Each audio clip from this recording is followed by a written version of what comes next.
A good friend, like a good book, is something that will last forever. What is it like to have confidence in yourself? Well, confidence. That's where you're able to feel safe about your own decisions, isn't it? Where you can look at yourself and feel happy about who you are regardless of what others think of you. It's where you can find happiness, a sense of self-worth, and understand that even if everything is against you, the path you chose is still the right one. I was struggling with it. Even in the wake of rescuing a foal and rooting out a powerful and dangerous force that was poised to attack slaves and slavers alike, I didn't feel any more courageous. Having saved the life of some pony precious to my companion, I had expected to feel some sense of bravery, but none came. I simply remembered all the ways that I had needed help or messed things up. How many times had tears trickled down my face in terror? How many times had I run away? How often had my ends been met or my life preserved only by the charity of others? I took the journey to help Brimstone save Glimmerlight, not only to seek a way out of the only path I knew, but also to try and restore my own confidence to resist the Master's influence. But in the end, all I found was that I would have died had it not been for the luck of Brimstone Blitz once again bailing me out. Alone, I would never have gotten as far as I had. That fact bit deep. If I couldn't do things all by myself, how could I ever hope to escape or help any pony else do so? What use was I to the mare or her buck if I couldn't even help my own sorry hide? Brave ponies were supposed to be able to do it all on their own, weren't they? I felt that if I were confident, perhaps I'd not hide my wings. I felt that if I were brave, I'd not stammer just at conversation.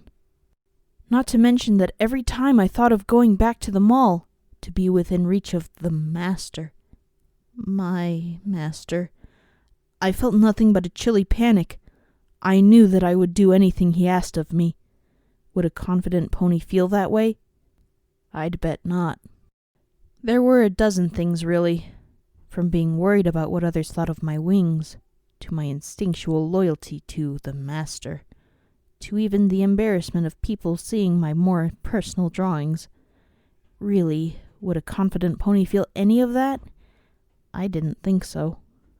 Nothing, not even that, could overcome the slave in my mind that still knew its place was by the Master's side, by Protégé's side, under the heel of Master Red-Eye, to be the loyal slave of Philadelphia.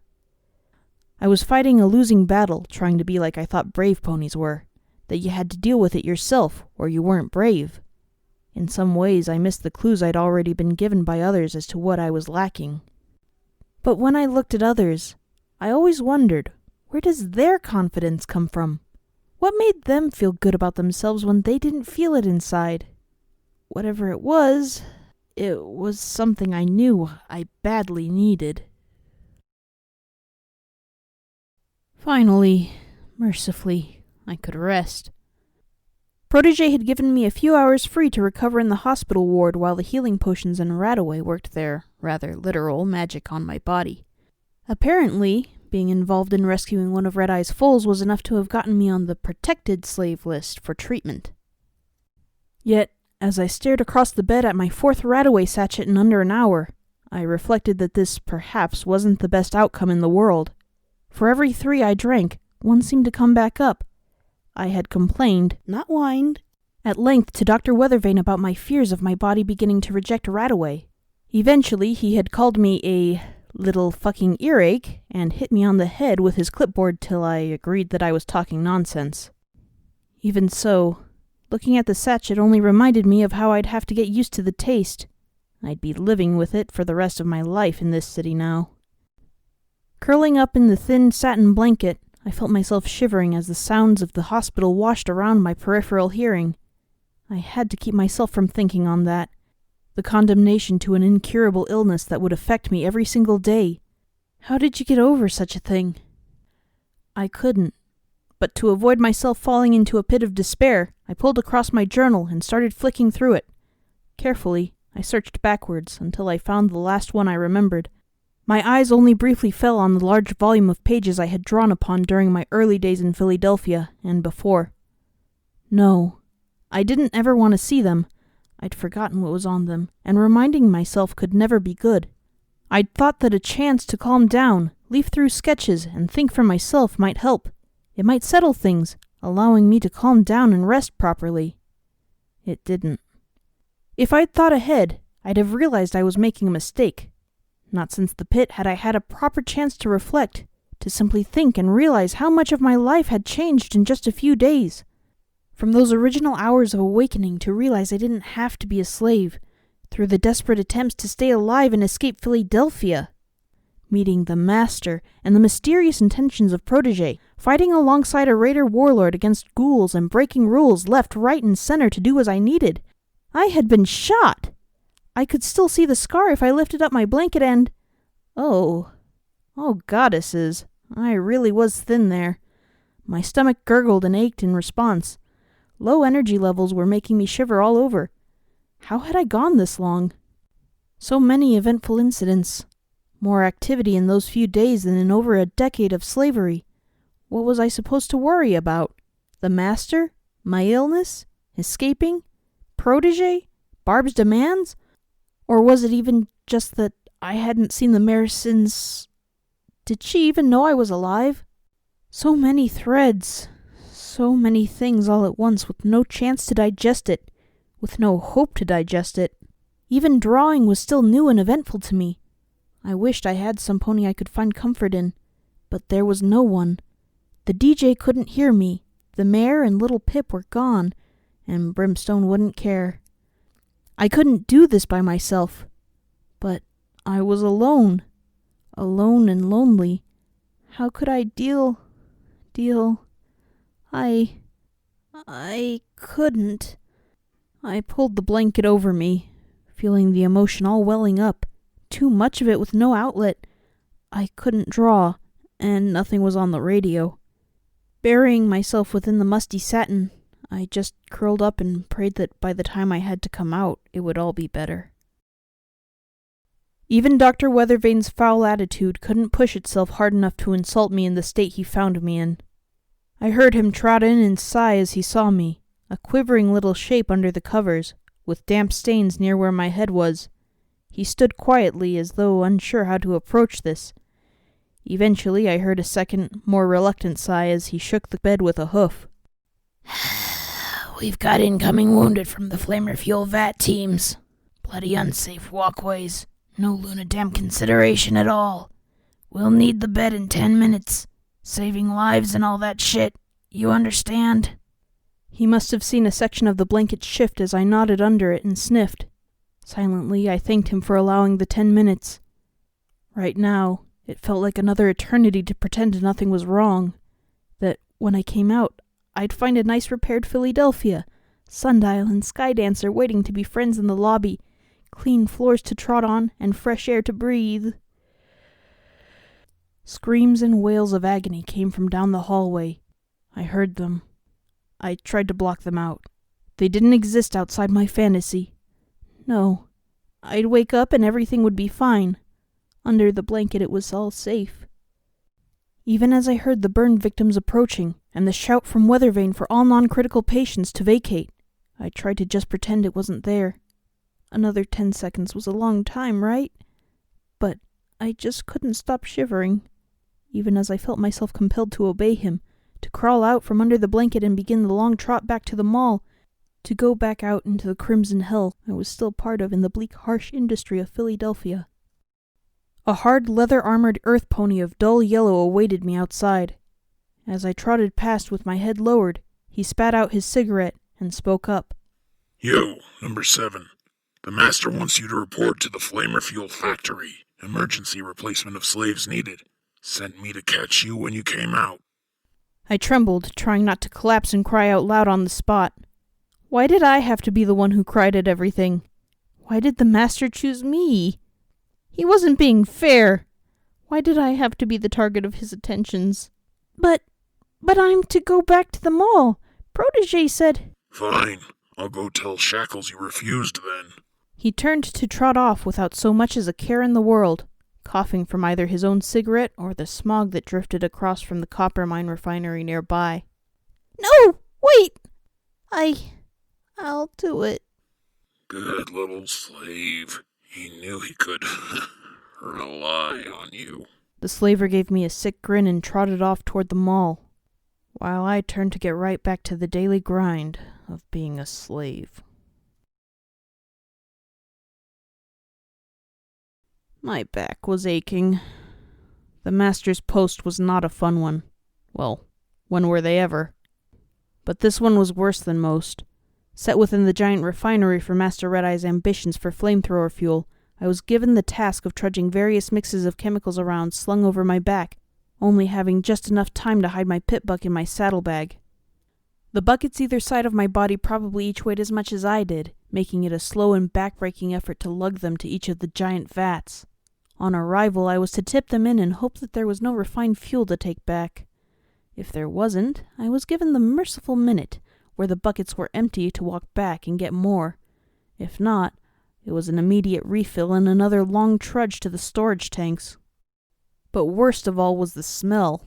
It cloyed and thickened the air with the sheer wealth of fumes and stenches to the point where it made anyone sick and dizzy.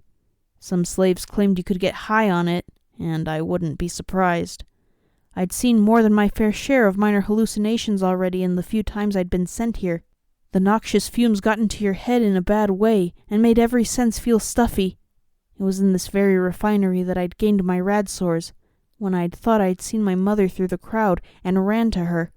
Tripping, I'd realized that it had just been a fuzzy-headed belief through my blurry vision. The upturned buckets had splashed me with chemicals, the burns quickly becoming irradiated and infected. They'd never truly healed since. Even after Dr. Weathervane's attentions, I could feel them burning away on my legs and muzzle. I staggered up the scaffold walkway to reach the unicorn, stirring the fuel vats through massive, telekinetically controlled rods. Around me, earth ponies tipped the buckets in, gradually, and tried their best not to fall in. The fuel itself wasn't lethal, but being covered in a highly flammable, or inflammable, what was the difference anyway? Oh, why couldn't I be wordy like Protégé? Substance left you a susceptible target for any spark in the area. Being Philadelphia, there were quite a few. Frankly, it was a miracle this entire place hadn't gone up at some point. Even as I poured my buckets in, I noticed the section of collapsed walkway that had caused the accident, drawing me in to fill the workload. There were no barriers on it. Just why? Seriously, were pre-war ponies just really dumb or utterly uncaring for simple practical ideas? I almost wanted to stop and rant on the spot as I felt the annoyance that some idiot 200 years ago had made the stupid decision to save a little cash by not placing a railing, thus landing me in a horrible job today. Only the presence of a thoroughly high-looking slave overseer nearby kept my mouth shut and head down. I'd already received a clip around the ear for not meeting quotas in the past 3 hours. Stomping my frustration on the badly constructed walkways out, not perhaps the wisest course of action, I tried to think. It wasn't entirely easy when the fumes were giving me a headache, but I needed something nice, and right now all I could think of was the mare. I wouldn't be able to hear the radio over the ambience in here, so I let my thoughts drift to her instead. I hadn't really had the chance to think about her properly yet. Just what was her name anyway? What was her cutie mark? Goddesses, had I even missed that when I saw her? But somehow I couldn't quite get a grasp of her. She was kind and, well, I felt safe speaking to her. But it was just the way she... It was like she understood me. Understood my problems and genuinely wanted to help me.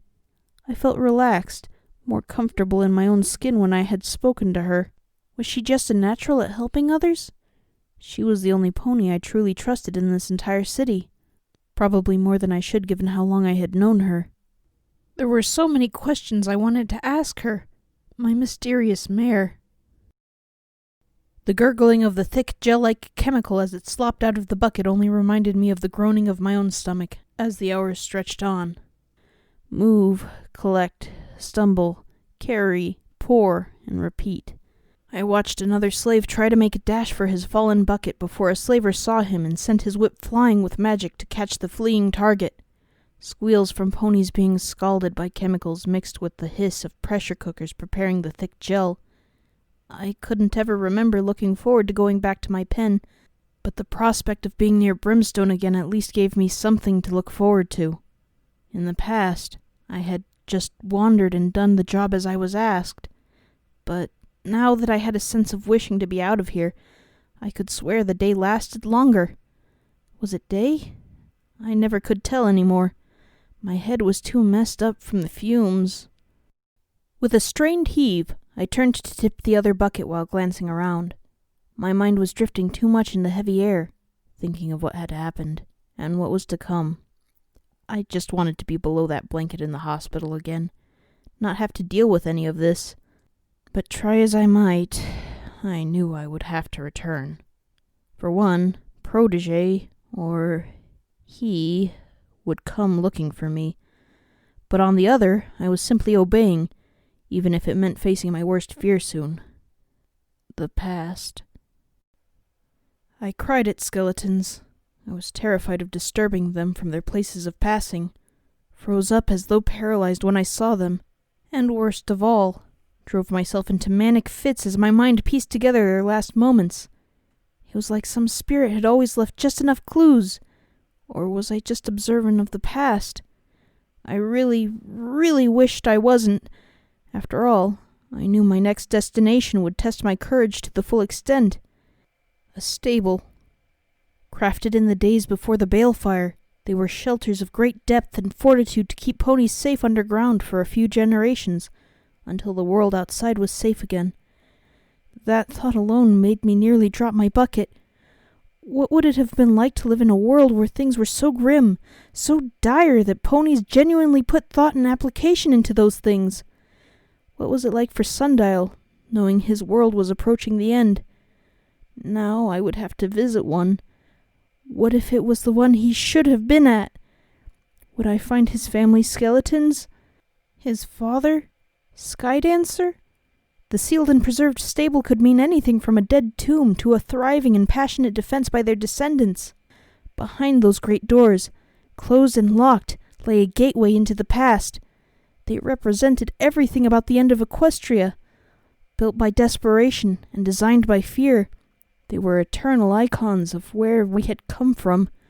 Often literally, a great many of the ponies in the wastes today were descendants of stable survivors. They had brought horrid tales of stables not designed properly, or being the recipient of dangerous experimental concepts meant to help ponies. In reality, they had made life a nightmare, or had destroyed it entirely.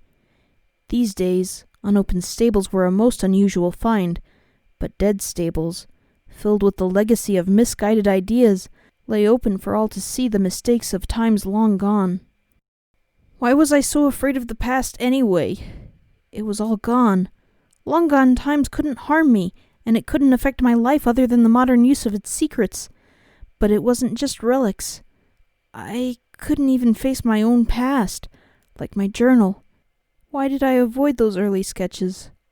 Well, I knew why, but what drove that fear? Was I just afraid of looking back? Terrified that if I did, I'd fall under the weight? The realization of what was behind me and driving me to stay and work as a slave? That must be it. I simply just couldn't bear to contemplate such a life. The unicorn turned and directed me to the nozzle at the bottom, breaking me from my thoughts. My heart sank. No merciful minute for me on this journey. As I stood beside the tap and bucked the heavy latch, I glanced around me. I saw slaves on their last legs, sometimes literally, walking beside the fresh new starts with fear in their eyes. Those looks would turn to wearisome acceptance after a few days. They always did. I saw the more experienced slaves looking like they were eager to simply keel over any day now from the poison in their blood. They didn't worry for the past. Many of them had forgotten it in order to not go insane from losing all they had. Once, when I had first come here, the sight of them had made me cry, but it was too normal in my life now to even affect me. But how I longed for just a random meeting, a small chance to feel like I knew some of them. Like if I turned my head and just saw saw... She was there, right across the refinery work floor, her cream and orange distinction just drifting between the slaves, exactly the way she had looked when I last saw her. Finally, something good from my past, even if it was just a day? How long had it been since I saw her? I shook the question from my head as I saw where she was trotting. The mare was leaving! I quickly turned to the nozzle and saw my first bucket was only close to filling. Come on, they were watching me. If I just left it, I'd be brought down. Come on, fill faster! She was heading for the exit already. Watching the bucket and her as much as I could simultaneously, and wishing my eyes could look both ways, I swung around to let the other one fill. Peering over my shoulder, I watched as she disappeared amongst the crowd of the new starts. I only caught glimpses of that brilliant orange and red mane between them. Impatiently glancing at the second bucket, I saw it was 3/4 full. It was enough! I bucked it closed and ran as fast as I could for her. The fuel sloshed about in the buckets as I took as direct a route as I could. She was already about to go past the side doors and leave the gateway. Ducking around other slaves and ignoring a random shout. Was that a slaver? I nearly forced the new shift out of the way to clamber through the small gaps. Splashes of fuel dripped all around my progress as I tried to follow the occasional sight of her bright mane. I screamed her name. Wait, no. I just screamed something. I didn't know her name. Eventually it came to me. I'm alive! Hey! Hey! Some pony saved me! I'm still alive! Her head didn't turn. She hadn't heard. Damn. Just a bit further, and... Little weak Pegasi with broken wings don't gallop too well with buckets carrying unbalanced amounts of fuel in each of them. With a slip and a horrible lurch, I felt my entire balance shift right, spraying the contents everywhere as I clattered to the ground. I was stuck, suspended on one side with my hooves in the air around the weight of the large buckets. Kicking and wriggling, I fought for the latch while trying to avoid the foul chemical spilling on the ground. Landing on my hooves, for once, I made to gallop after her. I ran past the side doors and directly out into the yard. She had only been a few feet away. She was gone. But she couldn't have just disappeared. It was open ground out here, and there were no crowds. I stood in the gaping maw that led into the crowded refinery, staring in all directions as the long expanse of the yard swallowed my small presence, alone outside. Even with my hearing, I felt all sound muffled down as I realized the truth and lowered my head. A few teardrops dripped onto the ground. Why? Hey, who in the bloody wasteland spilled this? Was that the little one running? Even without looking up, I could feel all of them who recognized me as the Pegasus point with their hooves. When the demand for confirmation came in a raspy voice from behind a wrapped scarf against the fumes, I couldn't even help but turn and nod, while listening to the sound of a whip being magically drawn and raised. Maybe that was why I hated the past. Even the good parts of my own history were always taken from me, or never even there to begin with. By the time I finally trudged back to the mall, I was very late. The guards obediently allowed me through the well-defended entrance, chuckling as they witnessed my rather pathetic efforts to reach and push the emergency bars. They were attached to what had once acted as a turntable door before the balefire. I suspected they would have been automatic on some gears below the ground. Now they acted as a simple barrier that took ponies a few seconds to push in and out of in clear view of the guards. Straining and pushing from my hind legs, I felt my back ripple with both dull, muscular pains and the harsher, sharper stings of whip scars, until, somewhat unexpectedly, the gate popped open. Caught by surprise, I squeaked and fell forward, landing on my chin on the inside with my hind legs in the air, as if being stuck in the dirt yesterday wasn't bad enough. At the very least, I felt better at the plans I'd overheard to remove them entirely soon enough for metal salvage. Groaning and rubbing my chin, I stood up and, rather without warning, came eye to eye, well, almost, with Protégé. He didn't look entirely pleased. You know, Murky, I had begun to wonder how much I could trust you. To some extent I still do. But arriving 4 hours late and neglecting a direct request? You do realize any work leader less understanding than I would have you killed. I was just too tired to even explain. Besides, it wasn't the slave's duty to make excuses. I'm sorry, Master. It won't happen again. Why were you late? His voice cut hard. I'd come to think of him as some pony that, even if I couldn't bring myself to like, I could at least expect a level of care and understanding from. I felt ashamed to have to let him down, but that was the hard part. He wasn't angry, just disappointed. Somehow the slave in my mind found that all the more hurtful. When I came out of the hospital, I was told... I quickly shut up. My mind remembered the Master's warning. Was this part of his games with me? Would saying it result in the mare being harmed? I couldn't risk it. I mean, I thought I was told to go work in the fuel refinery. I just misheard. It's my fault. Protégé merely sighed, trotting around me as the guards opened the gates for him. He moved with that certain poise and dignity I had come to expect from him. I am due to meet with Master Red-Eye for a report on the rewards of the stable. Please return to the shop levels and remain there. The worker wagons will arrive within the hour to begin transport. If I am not back, as is likely, Chain-Link Shackles will organize the embarkation. Stopping, he glanced around at me as I sat down, feeling the weight of the Master's ploy hit home. Why did I feel guilty at disappointing him? Protégé was my slave master. Once again, I began to wonder if he truly cared, or if this was all some devious ploy to build loyalty from his slaves. I don't want to have to consider you unreliable, Murk. Please, I ask of you, do not prove my confidence in you wrong. Tapping the side of his eyepiece before heading outside, the unicorn made his way into the ruined streets. Presumably leaping from the roof, I saw an ever-watchful Regini join him. For all her rudeness to me, she sure was a very good bodyguard. But as I took a shaky breath and limped back to my cell, I couldn't help but run Protégé's words through my thoughts again and again, even as I watched him stride into the harsh landscape of Philadelphia to receive the objectives that might just kill me soon. One question beat around my brain repeatedly. Why had it sounded like he was afraid of me failing him? You took your time. Brimstone's voice rumbled quietly from the dark corner as I flopped down onto the musty cardboard bed in the shop cell. I felt a dampness from a leaky pipe squelch beneath me as the hard ground made my back ache. How had he honestly lived with this thing for so long? Got called away. For what? If you're on stable duty, you don't have to... I know. I don't know. It's just me being me. Brimstone didn't seem to be appreciative of being interrupted, but hid his obvious annoyance behind a snort to simply turn away and look out of the cell at the raiders. From the sounds of things, they'd found themselves a plaything in one of the other slaves to shove around.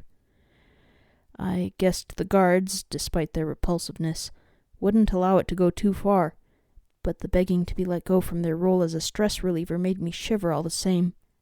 I sent a quiet prayer to the goddesses for that poor slave, but right now I couldn't help them. That was the harsh reality of slave life in Philadelphia when you're just a weak pony who can't help any pony, not even himself.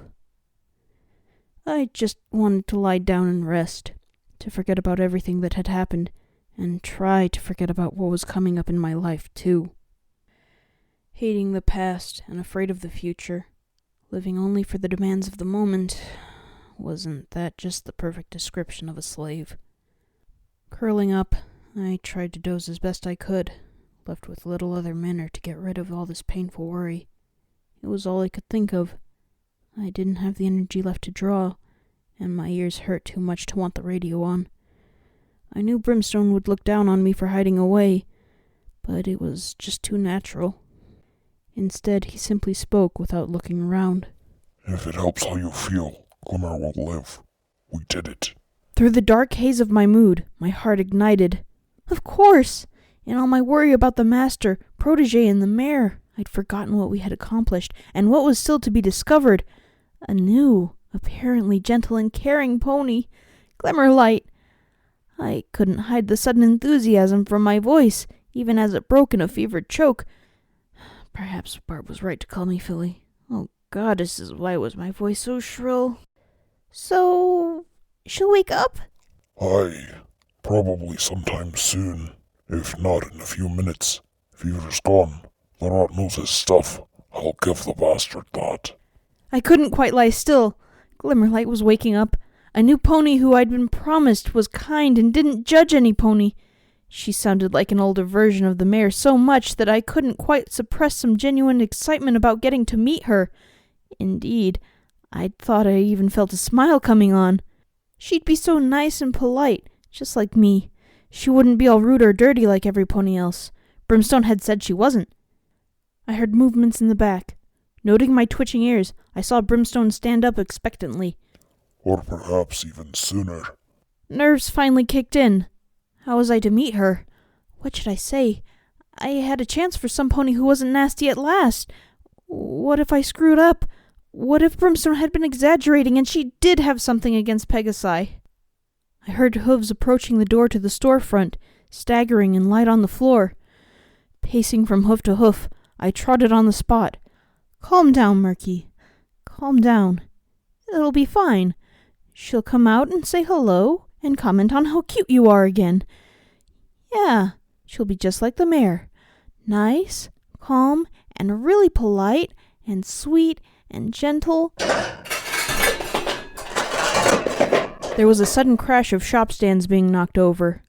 Glimmerlight staggered through the doorway, trying to kick one off her hind hoof, and almost collapsed onto the staff desk of the shop. Recovering just enough to roll her weight onto it, and stay upright, the pink and white mare sighed and rolled her eyes as she cast a look around. Her face screwed up as she face-hoofed and groaned. Celestia's great fucking mane. Brim, did I sleep with a glowing ghoul or just drink way too much of the Romer special ale again? Damn, my head hurts. Blinking rapidly, she seemed to finally focus her sight and spot me standing beside Brimstone. Almost slipping as her hooves skittered around, Glimmerlight beamed with a sudden and elated joy. Aha! So you weren't a hallucination brought on by the medicine. How you doing, Big Eyes? Glimmerlight seemed to not notice a lack of reply as she immediately floundered over to a small cracked mirror. Slapping her cheeks 4 times and sitting down, she then started pulling at her mane with a bent comb before turning slightly towards Brim and myself. Now, any pony here know any bucks or mares looking for a good time? It's been almost a week I've been cooped up sick without any relief, you know? I'm itching for a fixin', if you get me. Chuckling softly to himself, Brimstone Blitz merely reached across and closed my mouth after its jaw had hit the floor. Glimmerlight was not how I had anticipated, that was for sure. Where I had expected a quiet, polite, and kind mare, there now stood a mostly upright pony who seemed to be more concerned with how she had missed a rest day. Her worry lay in that she had been sick through a time when alcohol had been provided from the Romer bar outside the wall to the slaves. That, apparently, was a rare event. True, I had only seen it once in my time in Philadelphia. Not speaking, I sat on the cardboard bed and watched this incredibly strange unicorn as she sorted her mane. Magically levitating the scrap comb made of bobby pins and a block of tinder, she hummed an unknown tune to herself while occasionally asking Brim for news reports on the way things had been for some others while she was out. Only after a few seconds did I realize she was talking about ponies whose flanks she enjoyed watching Whistles slaving away herself. Was this truly the pony who had been so soft-spoken to me while sick? Truth be told, I didn't know what to think of her. Booze, casual sex, and a self-deprecating humor was a long way from the quiet, peaceful, and kind older version of the mare I had thought of. Very quickly I began to realize her lucid, soft speech was just from her having been high on medication when I had last met her. Sitting quietly, however, I finally had the chance to properly study her. Glimmerlight was definitely a bit older than me, probably within the last few years of being a young adult. Perhaps high 20s? Her body was just as thin and scrawny as most slaves, not to mention her sickness. But what had caught my attention was her cutie mark. 3 small sparkling spheres, purple, pink, and light blue. Where had I seen them before? Part of my mind was sure I had. Flicking her mane about, Glimmerlight hopped on the spot before swiveling on a seemingly random urge to face me. Right. Mane fixed, sexiness restored, and the power of standing upright reacquired. Now, it's time. I backed off, a little intimidated by the forward and supremely confident manner. If she noticed, the unicorn didn't show, as she trotted a little unsteadily around the store. Why could I never just talk normally on first meetings? Wait. Time for what? Glimmerlight rounded on me with a grin I was sure was about to leap off her face. Her eyes seemed to light up and almost sparkle when she lowered her eyebrows and smiled like that. I wondered how many bucks had fallen prey to that look. Of course, she was a bit old for me, though. Time for me to find out just who you are, Murky. Hi. No arguments. Come on. Well, that was that. In order. Groaning at my still aching back, I struggled to my hooves and plodded after her own unsteady gait. But as I followed her to the back of the shop, I had a slight sense of worry. Not just from Brimstone's dangerous look, promising what would happen if you heard any trouble back there. Thus far, she had dodged everything I had imagined about her. What in Equestria could I expect from her now when she wanted to get to know me? How could I predict how she would react? What if she just rolled her eyes?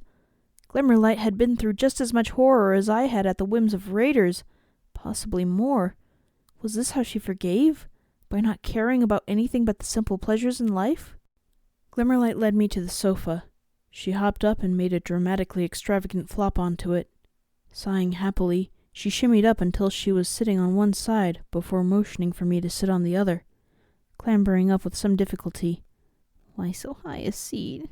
It's a sofa. I meekly sat on the other side from her, naturally as far away as I could. What a strange sight, I thought. Under the dark environment, there was the glowing and confident life of Glimmerlight on one side with the lantern, and the muddy-colored little buck huddled up nervously on the other, far from the light. She was beaming, those eyes staring unblinkingly at me with that little grin. Perhaps this wasn't so bad after all. Just the pair of us alone, no danger, and just being able to talk in the quiet gloom of the storage room. The amber gem light flickered and weakened, casting an odd glow on her face. Almost gasping, I saw an immediate change. Hard, tough, and weathered below the crazed exterior. For all the bluster, I had a sudden memory reminding me of what this mare had been through in her life. Suddenly, I didn't feel quite so comforted. So, Murky, what's your story? Kinda long, really. I'm not sure it... Come on. We're slaves. We have the time. Now spill the beans. If you're going to be staying with us, I need to know who you are, yeah? Come on. Can't be any more embarrassing than the time my father caught me with a pair of bucks from Ten Pony. All right. My imagination was shutting down right now. But try as I might to avoid it all, I realized she had me trapped. If I left, the raiders would make my life very short without Brimstone's protection. Only one thing for it. Well, there isn't much to my life. I was born a slave, you see. Her eyes widened quizzically before glancing away toward the far wall at some shelves crammed with small parts. Something about that struck a chord. She hadn't laughed or looked down on me. Lightly, a small ray of hope fed into my mind that perhaps she wasn't going to judge me for it. But then, how would she react if she knew the truth about what I was? Jeez, sucks, she muttered before shaking her head and looking back at me. What is it like to be born a slave? Taking a stuttering breath, I began slowly talking of how I was raised to be an obedient servant and laborer, of how I was taken from my mother and thrown from master to master. But as I talked, I realized something was different from any other time in my life. She was listening to me, just sitting there, eyes wide, interested in my tale. No pony had ever done that. I felt isolated, as though on a stage. Something in me just clicked. My story changed and I began including details. Little stories within stories. I told her of how the other slaves had once held me down by a blanket and beat me with pebbles inside of socks. Of how once they had run out of enough food and sent me out in the rain to harvest more, then never gave me any.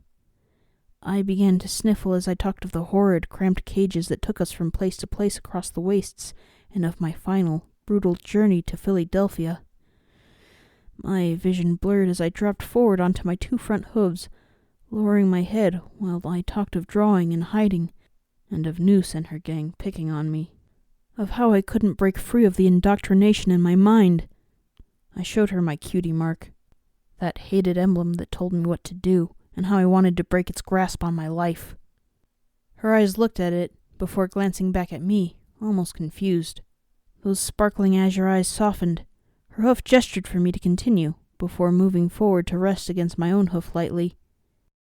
That light contact between hooves, as caring as it was, did it. I spilled. I told her everything, from pain to humiliation, from little Pip and the pit to Brimstone Blitz saving me. I almost broke down as I told her about the mare and my illness soon after. Dripping tears struck the sofa as I quivered with fear and explained the brutal regime the master had placed on my life. I wept openly while I told her of how much I was scared, of the fact that I was always hurt for being small and an easy target. She listened impassively, as though judging everything I said, but the mere fact that some pony was willing to listen to it at all, it just all came out. All of it. Minutes passed. I didn't even move in historical order, just remembering story after story, torture after pain after terror. I jumped from running terrified of ghouls all the way to pre-war farmhouse skeletons, trying to speak through great heaving sobs. I told her of how I had once almost committed suicide from the top of an airfield control tower, of how I had lain screaming with my lifeblood pumping out through my stomach after failing to escape. An entire life of pain with scant little inspiration and reason to keep going. Years of loneliness and neglect. I was whining, failing to remember she had lost her entire life to the wasteland as well. But I didn't care. I wasn't being selfish. I just couldn't stop the outpouring of emotions. My innermost thoughts just kept flowing, one after the other, in one great big expulsion of everything wrong in my life. Eventually, I almost collapsed in front of her, breaking down completely at last as the tears flooded, when I talked of the disease that was slowly killing me and driving me into fear for my life. I told her everything. All except one thing yet. And every pony just hates me, just because of some stupid thing I can't help. It's not fair. It's just not fair. I don't want this life. I catch myself not wanting to be who I am. Quietly, she finally spoke. The feisty attitude had slipped into a deadly seriousness. Who you are? Why do they hate you? Stopping, I drew short, hyperventilated breaths as I sought the courage to do this. But the words wouldn't come. How could I tell her? How would she react? Eventually, I didn't. I just sighed and took my fleece off. My dead wings hung limply at my side, catching her attention immediately. With my own eyes closed, I heard her gasp suddenly and shuffle back. Finally daring my trembling body to open its eyes, I found the look of shock on her face painful to see. Avoiding it, I turned sideways, grimacing and hanging my head in front of her. Already, I could feel the shame building the tears. I'm a Pegasus. They hate me because of that.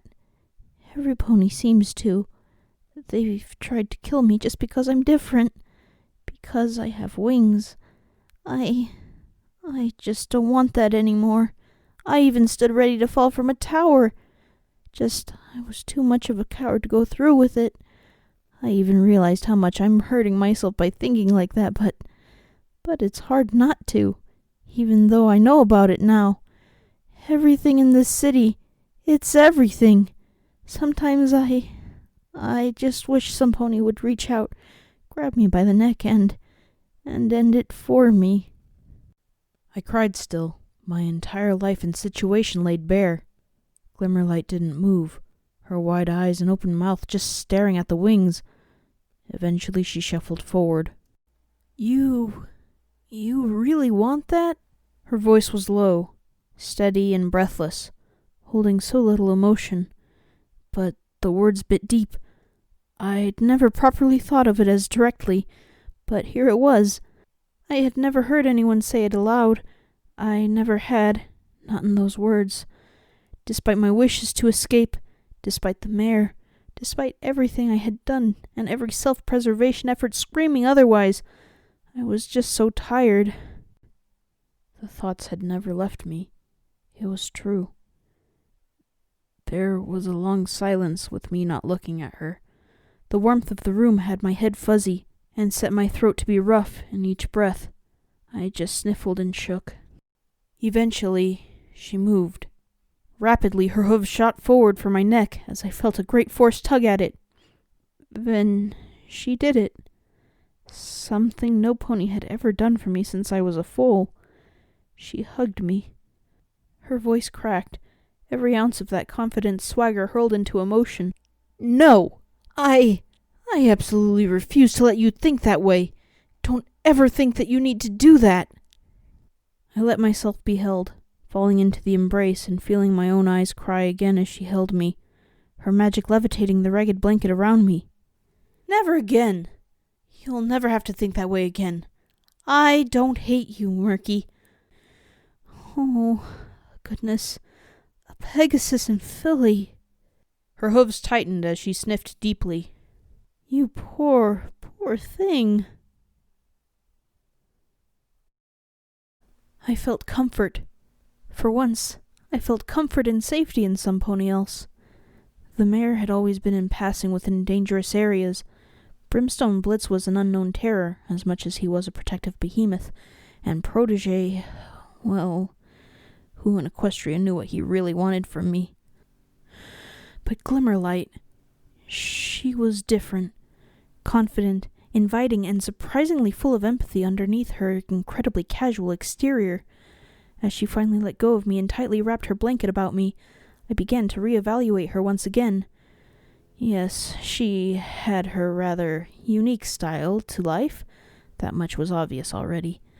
From the stories she told outside and the way she acted, Glimmerlight seemed to just bounce from impulse to impulse. But now I knew that it didn't mean she couldn't slow down, listen, and care. Was this what really mattered in finding others? To see that every pony had their own quirks, flaws, and hidden sources of varied strength? If so, what was mine? Now you just sit there, Murky. Rest. For Celestia's sake! Your eyes look about ready to fall off your face with how sunken they are. Besides, I did enough resting while you were saving my rather well-formed flanks, so I hear. Her smile turned less joking and more to a sincere expression. Thanks for that. I owe you a lot. I just hope Brim wasn't too severe with you. He is trying to be better, he really is, but it's a hard path for him. Once you get to know him, he's really quite all right. Wicked sense of dry humor if he's in the mood. Just you rest up from your little glimmer-saving adventures, okay? I'm just going to tidy up a little. I understand. Thanks, I muttered quietly as I replied, still unsure how to really talk to somebody this overwhelmingly forward in her intent to make me comfortable. Should I be asking questions? What should I ask? I watched her fussing around her belongings, mostly lots of scrap and many of those orbs from before that glittered in their boxes. How had she acquired so much junk? Wait, a question! Glimmerlight, please. Just Glimmer. No formality in this hellhole. She grinned as she took some tattered red robes so faded they looked almost brown from a metal box and played around with them. What is it? How did you get so much stuff back here? I've never seen a slave with so many things that wasn't a trader. Oh, how pitiful I sounded in my whiny high voice compared to that strong confidence she exuded while sorting through her things. Her magic, azure-colored, like her eyes. My artistic side grinned widely, sent nuts, bolts, and old spark matrix parts flitting around the room. One side of her mouth smirked as she stood and wandered back and forth without ever taking her eyes from me. Oh, I'm a pony of varied tastes, you might say. I know a little of everything. Need some pony to work a terminal, to repair a spark generator, to work your windmill, suggest Manhattan cocktails from memory, or get a good fire going from just rocks. Hell, I even know how to make a Brahmin moo louder. I just blinked, my face no doubt showing little more than a bewildered look as the cogs in my head slowly turned. Given by the look on her face, she could hear the rusty machine that was my brain failing to compute. Chuckling, Glimmerlight tossed an old rag over the room and looked over her shoulder as she went back to her scrap.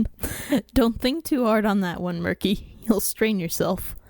Suffice to say, while I've got some serious knowledge of technology, I am a bit widespread in my tastes and skills. Just never could hang around too long. Always something else to see. You'd be surprised what I know, and perhaps at how handy I can be in a pinch when you really need that odd task done right. I'm the type of pony every pony should know. She turned again before pausing and lowering her eyes. Except lockpicks. Never could work the damn things out. That and sewing. Never had the patience. I couldn't withhold my sudden excitement. It wasn't often I had the chance to claim any prowess. Almost falling off the sofa as I reached into my many-pocketed fleece, I pulled my needle and thread out with my mouth. Oh, I know that! I made this fleece before I tried to escape. Actually, that came out more as a muffled blurt as I tried not to swallow a needle while talking. But she seemed to get the idea, giggling at my frantic mouth movements. Well then, seems Brim and I have a reason to keep you around, Murky. I've got a job for you. My robes got a little torn when I fell into the rad metal pit. If you don't mind, think you could fix them up? She asked. I had never been asked in my life to do something, not out of courtesy. Demands, orders, and quotas drove my life and my mind. Even as I nodded furiously, I began to wonder if I could have said no. Then I realized I hadn't wanted to. The robes were of heavy, thick, and insulating material, cut near the ground to be practical, and lavish enough to be clearly of pre-war design. They immediately raised questions. Who wore stuff like this? It wasn't exactly wasteland-proof. All the same, I took to work, patching away with needle and thread. Glimmerlight watched for a minute or so, seemingly marveling as I operated a tiny needle with my mouth and hooves. If only I'd chosen this talent. The skill comes easy when at the threat of a barbed whip. To begin fixing her clothing, eventually she answered my question. So, as to the pile, I know a lot, but particularly in fixing up old things into either new concepts or just repairing them as best I can. Not many ponies can properly work those old magic matrix thingies these days unless you've been born someplace to get a little training. So, Protégé just checks all this stuff at me, after he's done scratching his head at it, so I can fix them up for his work efforts. Oh, yeah. What did you make of those flanks of his? Pretty hot, right? I almost spat the needle. Glimmerlight burst out laughing, rolling onto her side at my reaction. Her laugh was wonderful, utterly unrestrained and full of absolute joy, like nothing in Equestria was wrong with her life. Or at least, I'd be spending time enjoying it if I hadn't almost fired a sharp needle across the room through the sheer power of a spit take. Oh, come on, Murky! She wiped a tear from her eye, standing up. You don't go for the bucks, too? I blushed. What kind of question was that? I'm kinda more mare inclined. Ah, missing half the fun in life. No wonder you're such a sad thing. She chuckled again. Personally, I was beginning to feel out of my depth. Instincts were telling me something was wrong, but my heart couldn't feel anything but relief to have finally found some pony who wasn't trying to abuse me, take advantage of me, or get dragged away immediately. I tried to giggle. I failed, but I tried, and went back to stitching quietly.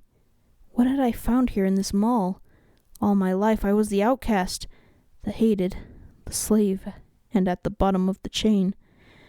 Occasionally I had met ponies who had made me believe it didn't have to be that way. But was this finally proof that there were others I could be around? That I didn't have to be alone? Glimmerlight had, within 5 minutes, shared jokes, hugged and cared for me, given me a job I chose for myself. I just couldn't comprehend this. What did she want? Every pony always wanted something. Was sewing for her going to be my new job in life? My mind raced, panicking, but unable to muster the energy to do anything about it. At least she wasn't hurting me. That was a start. No, she cared. Just to what end was not for me to consider right now. Sitting back on the sofa, I curled into the blanket and let out a long breath. Somehow it felt like I had been holding it ever since I had woken up in the pigsty in the fun farm on my first night there. For once, I could let my guard down. Yes, I ached and there was still a lot of unknowing, but surely this couldn't go wrong. Just once, where I could relax and stitch something I wanted. Only I couldn't. What was all of this but just a facade I was hiding myself within, until the master came again? Until we were all forced into the stable? I felt myself beginning to shake as the needle dropped. My chest heaved a little as I fought to hold it back. The past.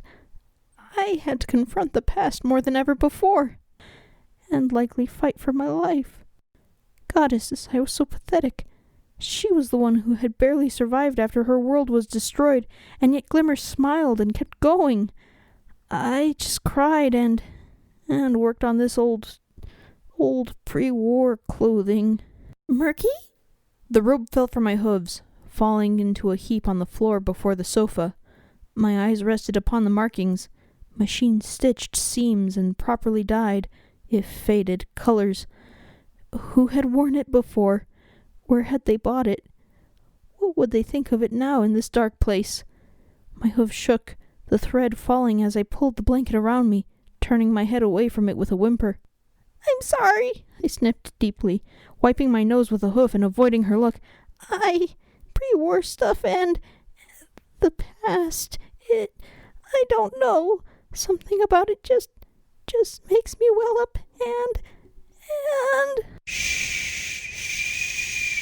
It's all right. I felt her move over, a hoof passing around me gently and pulling my blanket-wrapped self closer. The feeling was too alien, too unknown to me to take any real comfort. Touch had only ever been a bad thing for me. Thus, I simply shook and cried. I cried in the pathetic manner in which I always did, my one defense against it all becoming too much. This was getting too big for me, heading to a stable, preserved past times. I just couldn't cope. If Glimmerlight hadn't been here holding on to me, if Protégé hadn't locked me away in a pit with raiders, what might I have done? Run off again? I don't want to go to the stable. I don't like the past. It's too hurtful. Everything I look at, it's just all filled with bad memories. Not all memories are bad, Murky. It feels like all of mine are. I hadn't meant to shout so loudly. I pulled away, scampering over the couch, away from Glimmerlight, trying to hop the edge and run into the darkness to hide. I felt my hooves catch in the blanket, tripping me with a high-pitched yelp off the couch to squarely land on Glimmer's possessions. Cases spilled open, sending fragments of circuitry and little orbs rolling over the floor. The shock finally brought me to my senses, somewhat. I lay on the ground, surrounded by her things, shaking and apologizing so fast and so repeatedly it was just a constant stream, even as she stared down at me with a mix of confusion and sadness. Without a word, she got up and helped me back onto the couch, before placing the blanket over me once again. I've been through a lot, Murky. Her voice shook, an unusual tone. But trust me, there is always good. You told me about that mysterious mare you keep meeting. About little Pip. Take strength from their examples. That mare stood up to shackles for you. Little Pip inspired you. Shivering, trying to make sense of the overwhelming emotions of her being there, of feeling unusually safe around others in a place I didn't have to get dragged out from. I just looked at her. I don't understand. Why are you acting like this to me? I've never... Glimmerlight reached out and brushed a strand of my mane from my eyes. Easy. You saved my life. You did what others wouldn't. You've proven what kind of pony you are to me, and to Brim. He saved you too, because he was impressed, whether he'll admit it or not. After what you risked for us, he does care about you, Murky. As do I. My voice felt very fragile, uncertain how to ask this. You mean I can stay here? She squeezed my hoof and smiled as I heard voices start to shout in the rest of the mall complex. The master above them all, coming closer. All right, all you wretches. It's stable time. Wagons are here, so get your scrawny flanks moving. First slave to bring me a nice, sun-touched stable dweller alive gets a hot meal. Now get moving. I clammed up, shaking and feeling the tug to respond. Briefly, I caught Glimmerlight's confused look as I upped and began trotting out. In the end, I realized it didn't matter. I went where he wanted me. It had been foolish to think otherwise. Come on, all of you, up here, now! I emerged from the back room to see somebody else in the cell with Brimstone Blitz. The big raider was glaring at an intruder, as in the entryway, I saw the master waiting for me. His rotten teeth grinned at me as the raiders filed past, followed by the dejected slaves. First mission, number 7. Come back to Daddy alive now. Get here. I shut my eyes and trotted past him, alone, out of the cell, before squealing and crying out in quick succession as I felt his hoof slap my flank and knock me over after I passed him. The raiders stomped their hooves and jeered at the master's little toy lying on the ground while I was too scared to move. Just as quickly they shut up, as I felt 2 figures trot up either side of me, one whose imposing presence gave them a very damned good reason to keep their trap shut. The other gently knelt and helped me back to my hooves. I stared at Glimmerlight disbelievingly. She just winked. Told you, we're here. And yes, of course you can. With one quick glance behind me, I watched as my master seemed to snarl at all of us, glaring with interrupted fury, as I was helped by what were they to me? I didn't know.